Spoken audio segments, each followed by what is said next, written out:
Come on, everybody, you should all come on up. Stand behind everybody. If you want to stand behind him. What do you want? It doesn't matter. You want to stand behind me? You good? Okay. Yes.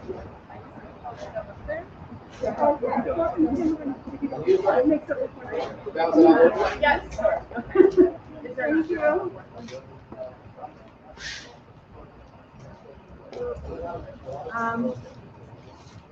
Can we get one over here?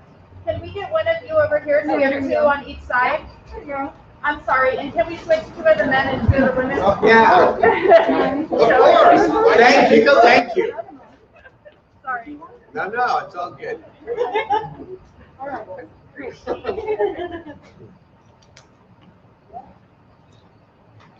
Are we ready? Well, good morning, everybody.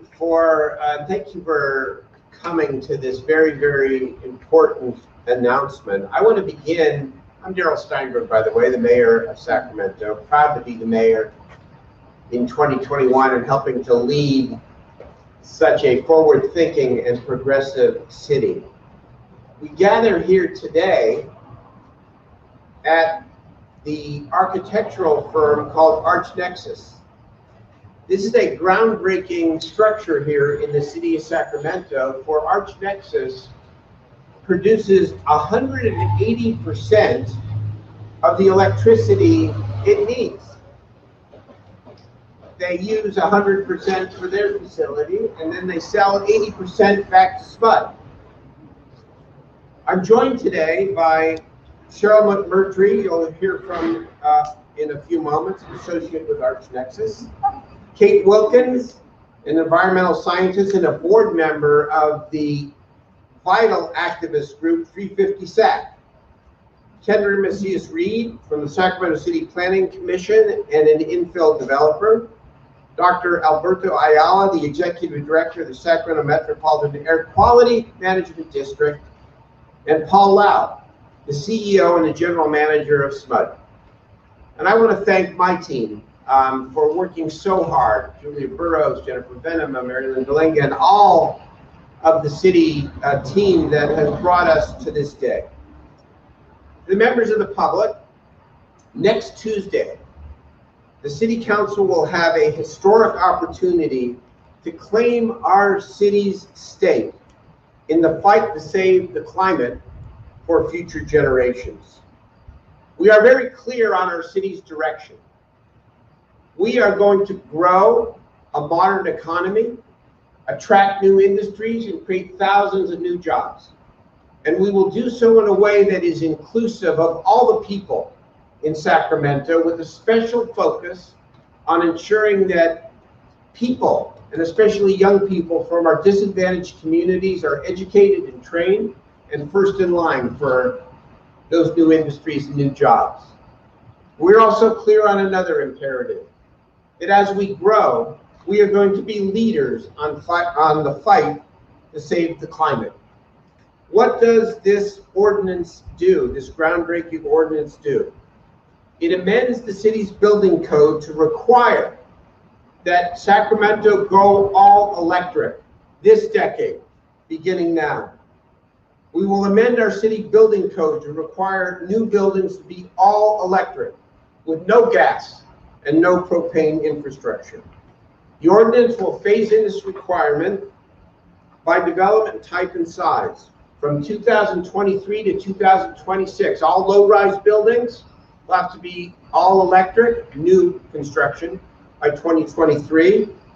And any structure above 4 stories will have to be all electric by 2026.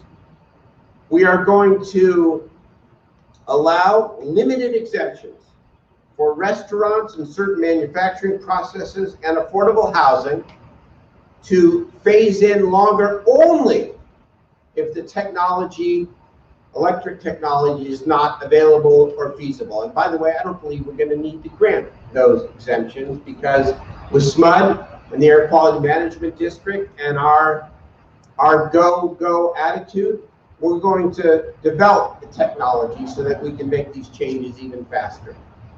People say, well, Come on, we're coming out of a pandemic. You know, people are hurting, businesses are hurting. Why are you doing this now? And I want to answer that question front and center. Why now? Because Sacramento is committed to carbon neutrality by 2045. Why now? Because we have a stake in improving the public health of our community. We have some of the worst air quality in the region. And by limiting our fossil fuels, we will improve the environment, reduce asthma rates, and reduce healthcare costs. Why now? Because we want to send an economic market signal. We do this now, even if the implementation is a few years from now, we will begin aggressively getting the capital that we need to help new businesses make the important change. Why now? Because job training and creating those career pathways for new electricians, for example, is a vital part of building Sacramento. Why now?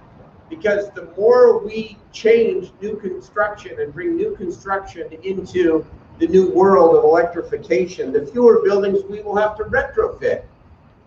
Why now? We must be the first city in the Central Valley to have a comprehensive electrification ordinance. There are other cities throughout the state who have already done what we are calling on to do, but we'd be the first in the Central Valley. Why now? We have smut in our backyard. And you're going to hear from Paul Lau in just a moment. They not only have the most affordable electricity rates anywhere, but they also have a vision, just like the city, committing to an all-electric future. And because they are a low-cost power company, we believe we can do this better and faster. Now is the time for city council action. We focus on buildings for a very good reason. The largest greenhouse gas emitters in our region are buildings and transportation. We have authority over land use and planning. Let's start with buildings.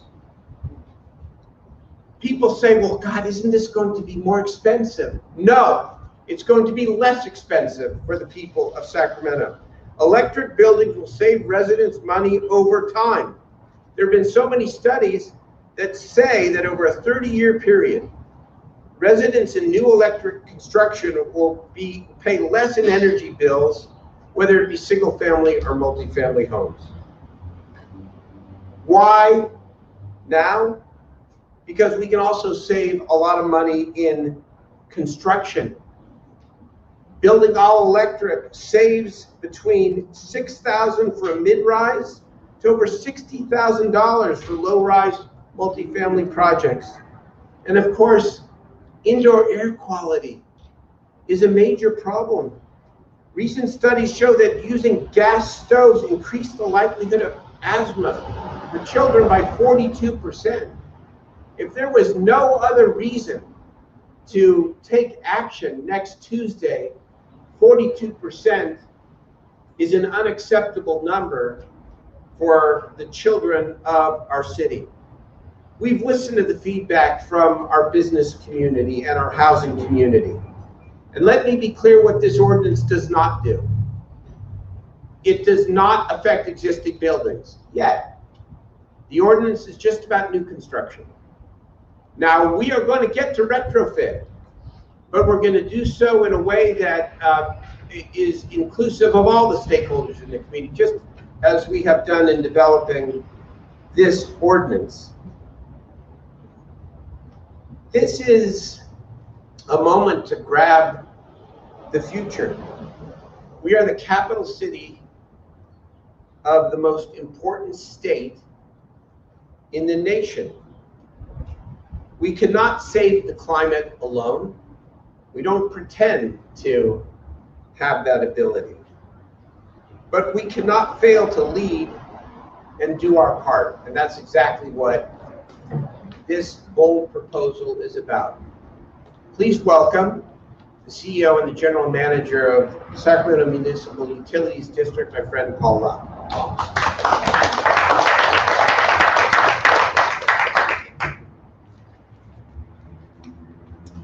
Well, first of all, thank you, Darrell Steinberg, for your passion, your commitment and your leadership. And thank you for giving me the opportunity to voice much support of the city's proposed new building electrification ordinance. This passage will go a long way in unifying our region's fight against climate change, improving our air quality, and establish Sacramento as a national model.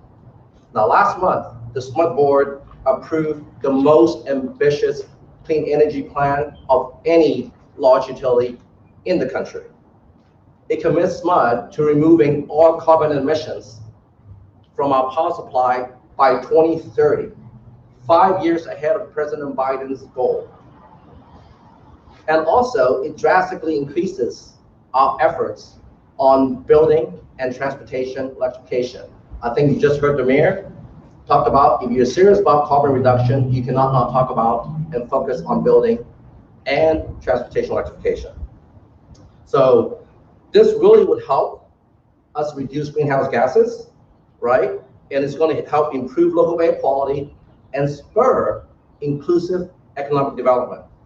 And the city's new ordinance directly aligns with those goals. Now, it's important to note, as the mayor said, that there's provisions in there to work with our customers to make sure that this is a smooth transition. Now, I'm, like the mayor, I'm very confident that I think with the advancement of technology, we may not need those, I'm going to say guardrails, right? That we're going to work with the customer. Now, it's also important to note that the electrification of buildings has been a cornerstone on SMUD's decarbonization effort since we have our own all-electric incentive programs since 2018, the Smart Home Program. Now, it was the first in the nation to offer design assistance and financial incentives to our builders to build all-electric, single-family, and multi-family homes. And it's also, right now, we have 58, latest numbers, of the area's builders and developers that signed on this program. And so far, they've completed 500 of those projects, and with 2,400 in the pipeline.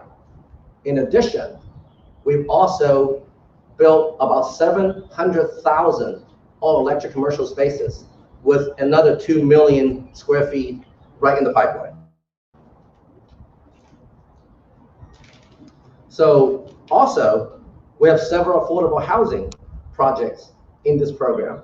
That includes the Labrador Courtyard by Mutual Housing, the Sacramento Housing and Redevelopment Agency's Twin River development, and St. Antoine Communities in Folsom. Now, in addition to the Smart Home programs, SMUD offer rebates to our residential customers to put electric appliances in their house.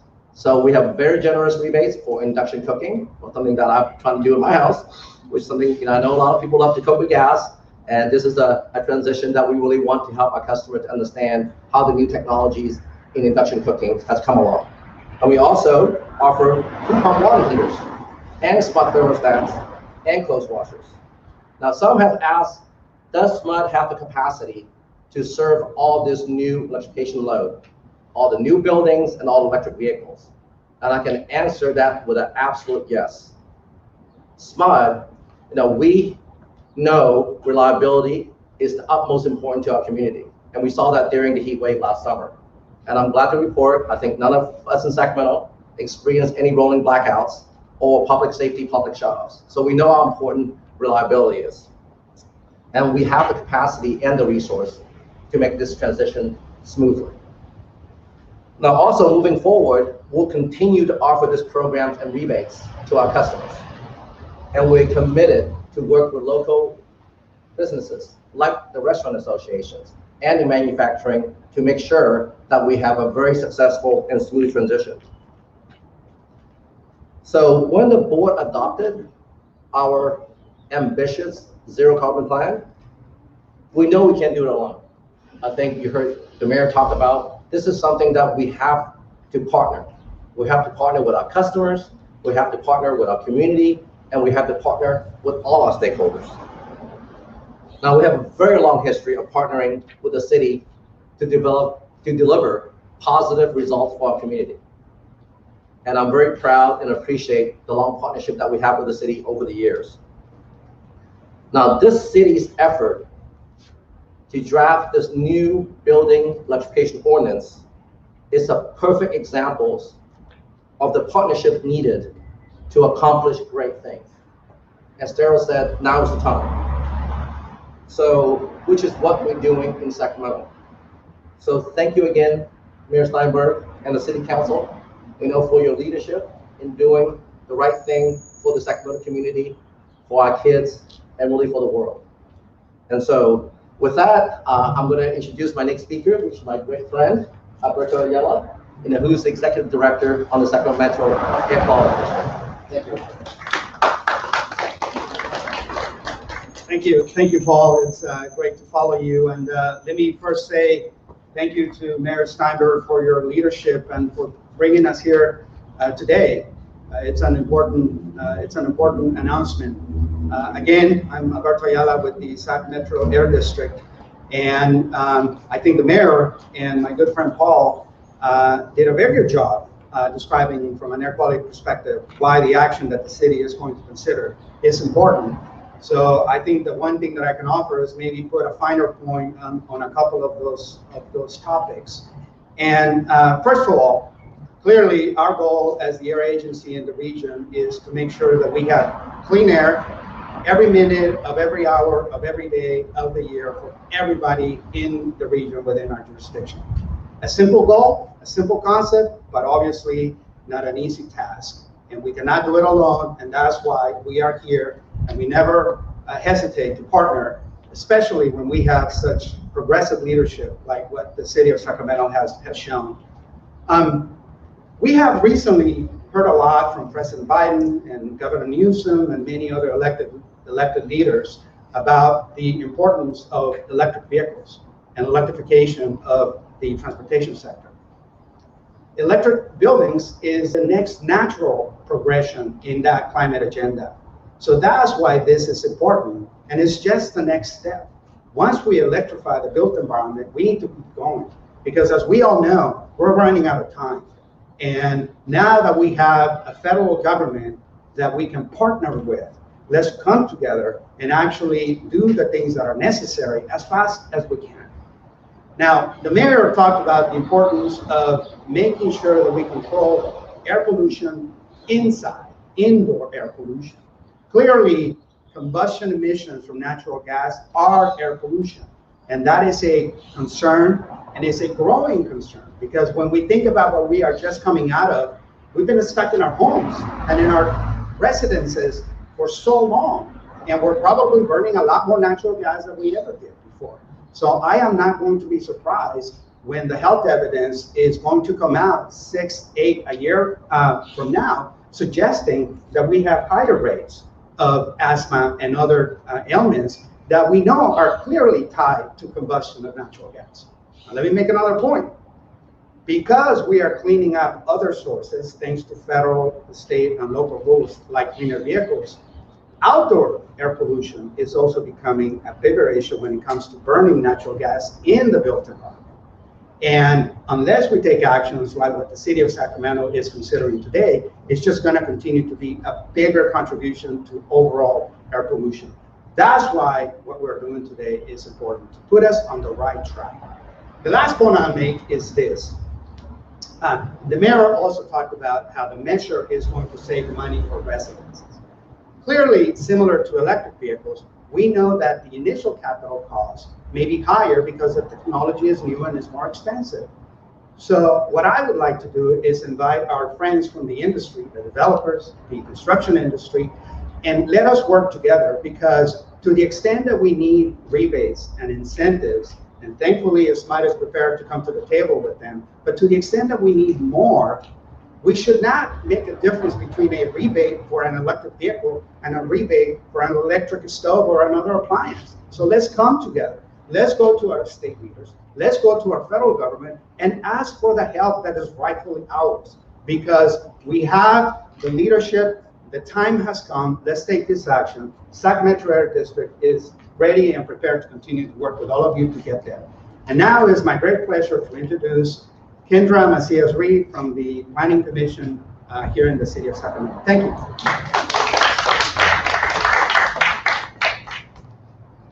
Thank you for that introduction. Good morning, everyone. I'll keep this short and sweet. Mayor Steinberg, thank you so much for having me here today. My name is Kendra Macias-Reed, and I serve on the City of Sacramento's Planning and Design Commission. I'm here today to support this ordinance because it takes bold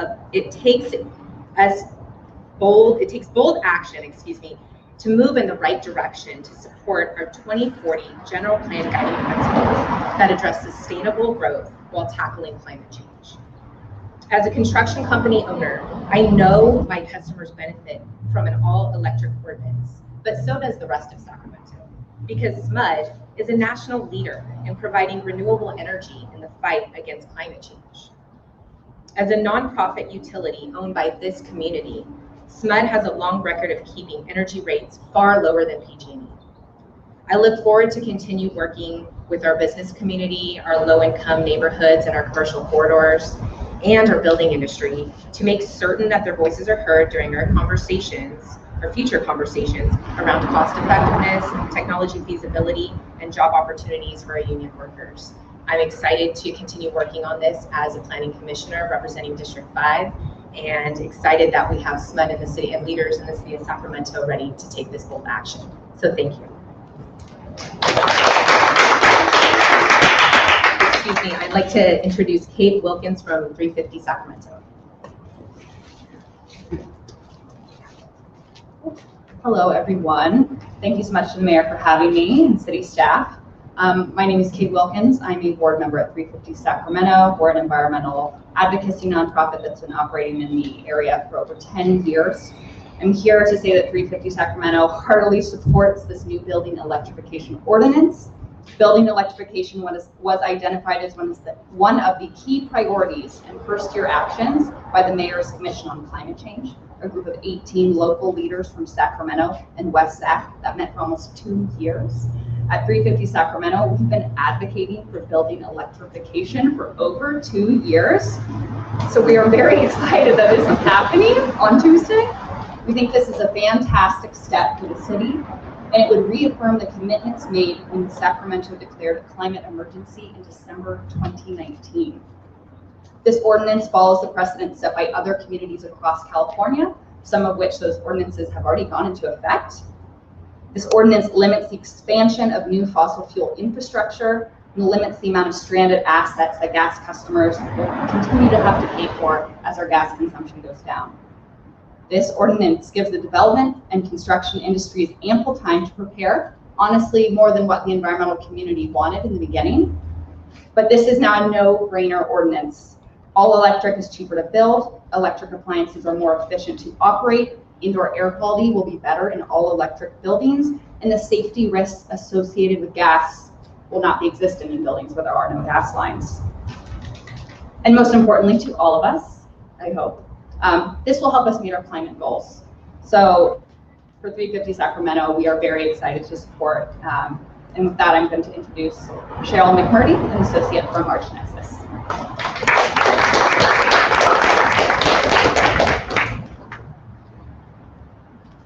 Hi, and welcome to California's first living building.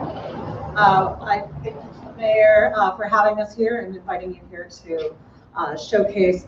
Not only are we a all-electric building, combustion-free, but we generate, as the mayor mentioned, all of our electricity. There's 305 solar panels above you and across the roof, 100 kilowatt system operating efficiently, cleanly. And also another, I know this ordinance, which we're really excited about, is aiming to help move the building industry forward, especially for new buildings. We are not only a living building, but we're also a retrofit. And the reason that I'm bringing that up is this is possible. In addition to producing our own energy, we operate completely self-sustained. We compost our own waste on site. We capture rainwater. We reuse our gray water. We strive to help heal the environment around us. And a lot of people wonder, well, why did you do this? Why did you do a living building? And we want to show the community, the industry, and our partners about what's possible. So this ordinance is a great start, but let's do better, Sacramento. Let's continue to do farther and do more, because we're all in this together. This project would not have been possible without the partnership. We got great partnership from SMUD, from the city of Sacramento. But again, as I mentioned, this is a demonstration of what can be done, and we do invite the community, once it's safe again, to come and schedule a tour with us. We want to show off the different features of, again, what is possible and what we can do better. So I encourage all of you. We're offering tours today afterwards for all those that are here, and I'm happy to answer any questions. But thank you. Thank you, everyone.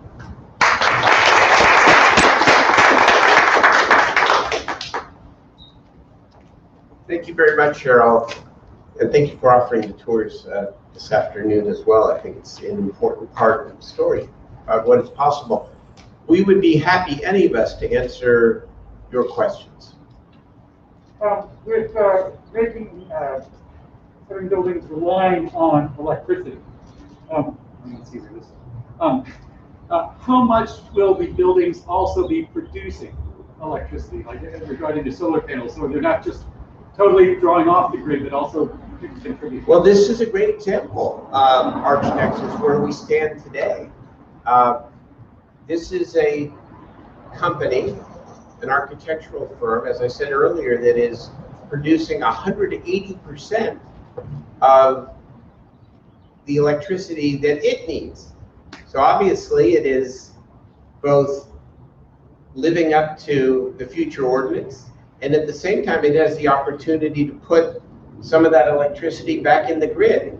We would love to see that, and I think it's going to happen everywhere. Because what's going to happen here is we're going to create a real market for electricity and electrification. And once you get started on something like this, the momentum is irreversible. I don't think we'll be talking about natural gas. We were having some conversations with some of the business community that was concerned about this. And they're concerned about not knowing the future. Well, that's true for all of us, but think about it a different way. Natural gas, of course, is the go-to now. But in a few years, there may not be financing for natural gas as the world changes, as we move towards electrification. And so to see the future is to also see the future of the economy and the future of the market and the future of where capital is going to go. And it's going to go towards electricity, not natural gas. Is the solar paneling and stuff like that, the cell production of electricity, a part of the revenue? We're not specifying how the electricity should be generated, but certainly solar is one of the lead strategies, and it benefits solar. I think that's a good thing. You talked a little bit about reliability earlier, maybe this was the point, I don't know. Yes, But the expert. a few months ago, thousands of SMUD customers went without power, sometimes for 4 and 5 days. That's not only residential, but businesses. Wouldn't it make sense to have people have multiple sources of power, especially when you talk about heating and cooking? So that's a great question. So I think you're referring to the storm that happened last February, where we have, I think, a storm once in a decade. That is the third worst windstorm that SMUD has ever experienced. So certainly, I think one of the things on the transition piece is make sure that we have the electricity. That's why SMUD is launching a program to put storage batteries at the homes, so that you could, when you have an outage on electricity, you have local on-site storage that could supply the energy and that reliability for every home. So we just had a proposal last week to the board about really giving big incentives to transition from just solar to solar plus storage to address specifically what you just referred to, the reliability issue about the multiple fuels. Yeah, but realistically, in 3 years or 3 to 6 years, are you talking about thousands of these portable storage units in homes? Isn't that a little unrealistic? Well, I think what it is that, this is something that SMUD feels very strongly about. And so when you talk about going to the future, what is realistic or not, just think about the iPhone, right? People didn't think that you're going to run your life on the iPhone simply 12 years ago. Look at how it's changed that. So I think what's important with the ordinance today is it's really, as the mayor said, it actually sets you where you want to go into the future. And really, what are all the investment that you need to make it happen, to address the issues, the technical issues that will come along, but more importantly, educate the customer how important this transition is to them, and really what we're going to do to make it possible. So I fully believe it's possible.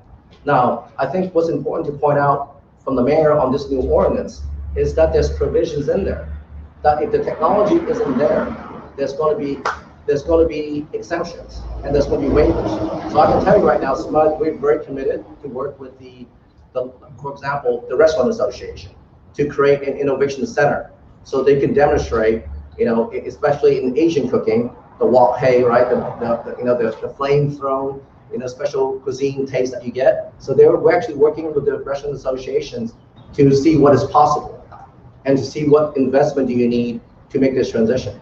But I think as Darrell said, as the mayor said, this is one of the areas that SMUD and the whole nation and the world is really moving forward. So we want to be at the forefront and be a leader to show how this can be done. Can I add one thing? So, maybe this is a little bit in the weeds about public policy, but there are two ways to do this. One is to wait until the technology is perfect, 3 years from now, 5 years from now, 7 years from now, and then set the direction. And then you're 3 or 5 or 7 years behind. The other way to do this is to set the target now, but to build into the ordinance the flexibility that Paul talked about a moment ago, and to say very clearly in the ordinance that this will not be absolutely required if the technology is not feasible or available. I think the latter is the better way to do it, because we can get there and we can be out front in creating new markets. And Paul is right, backup storage of energy is really important, but why not have that backup storage be electric instead of natural gas? I wanted to follow up on that. As far as feasibility goes, the definition of that, would that be cost as well? Because you can develop industrial walk for like $500,000, but yes, the cost as well. Let me talk a minute about the process. We're not going to decide feasibility on our own. The ordinance calls for a broad stakeholder group in Sacramento, including leaders of the restaurant industry, the commercial development industry, the housing industry, to help develop the feasibility guidelines. And so the stakeholders are going to have a big say, and ultimately the feasibility guidelines will come back to the City Council in 18 months or so. So it'll be transparent and it'll be certain. And again, we want to push, rightfully so. Climate is everything. I mean, now it sounds a little trite, but what else matters if we can't breathe? If people can't breathe? We are going to do this in a way that is inclusive of our business community, and we're going to build in this very important feasibility exception to say we get to that place in July 2025, for example, and the technology is not feasible and available, well, then we'll extend the sunset. I don't think we're going to have to, but it's built into the ordinance. Anything else? All right. We thank you all very, very much for coming about. I should say one last thing. Passage is never guaranteed. One of the reasons why we're having this press conference today is because we want to encourage the community. See Ralph Proper here from ECOS. Thank you for being here and for your support. We want people to call the City Council on Tuesday through our very high-tech phone public testimony system, and to weigh in and to say this is important. I think we're going to pass this, but nothing's guaranteed. So let's go in there and fight for the future of the climate and the future of our community. Thank you all very much.